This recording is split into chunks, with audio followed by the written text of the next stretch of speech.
Alright, so these are materials that you're going to need, and then you're also going to need a milk carton that's empty and already washed out.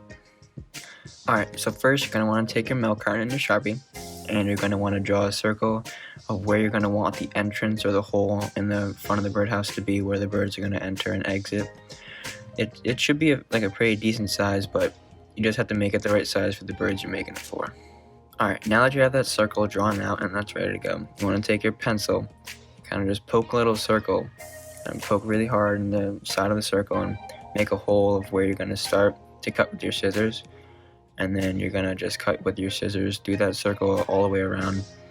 And I'm just going to do that off camera because it's a bit of a struggle, but you'll eventually get it. For this next part, you're going to need a hot glue gun and some popsicle sticks. Alright, so for this, you're going to need a lot of popsicle sticks, and this is going to be like the overhang on the top of the milk carton. And you're going to get your hot glue gun, and watch out, this can be very, very hot. But you're going to just make 4 lines. I recommend doing 2 on one side, then just sticking the popsicle sticks on those 2, and then going on the other side and doing that exact same thing to make it so you don't have to put more than one layer of hot glue on like one side.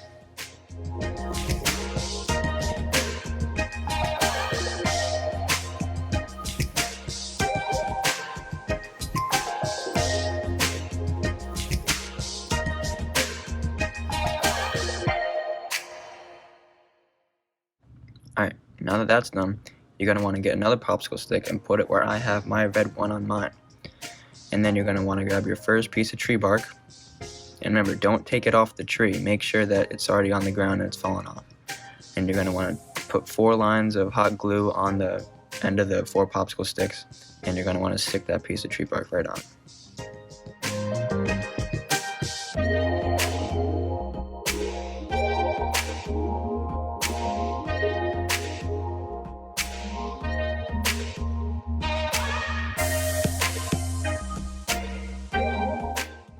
Alright, so now that's done, it's all dried up and sturdy. You're going to want to get your pencil and your twig. Kind of take the pencil and line it up with the bottom of the hole, right? And then you're going to stick it across to the other side and draw a little dot or some squiggles on the other side, marking where you're going to poke the pencil through so that that twig can stick through the end, and make it so the birds have like a little place where they can stand outside.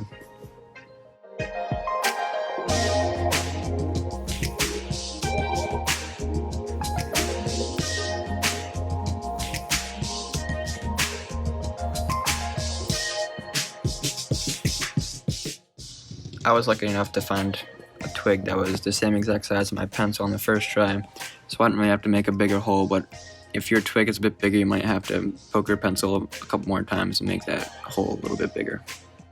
So now that you have your twig all situated, you're going to want to take your hot glue gun again and kind of just wrap the hot glue around the edge of the twig and make it so that it's completely secure and that it won't move around, so the birds can peacefully just sit on the twig and look outside of their amazing house that you built.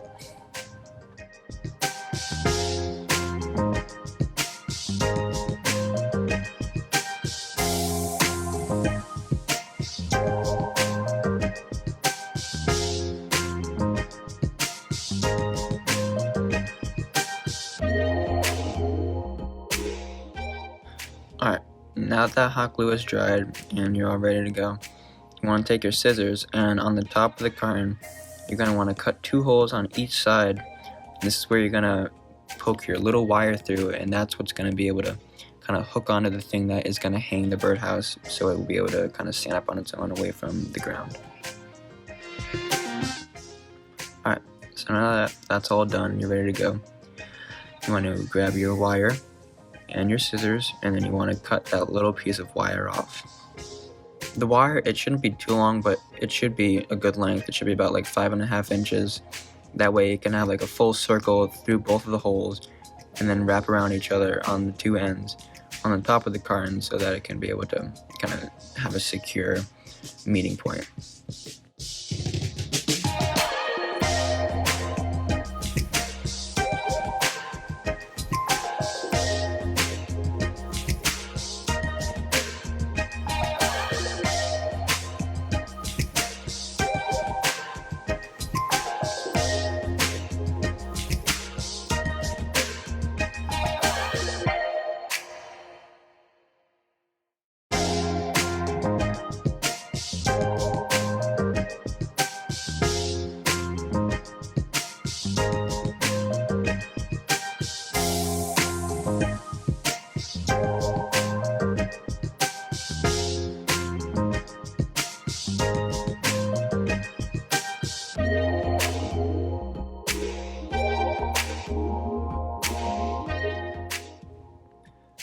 and boom, your birdhouse is done.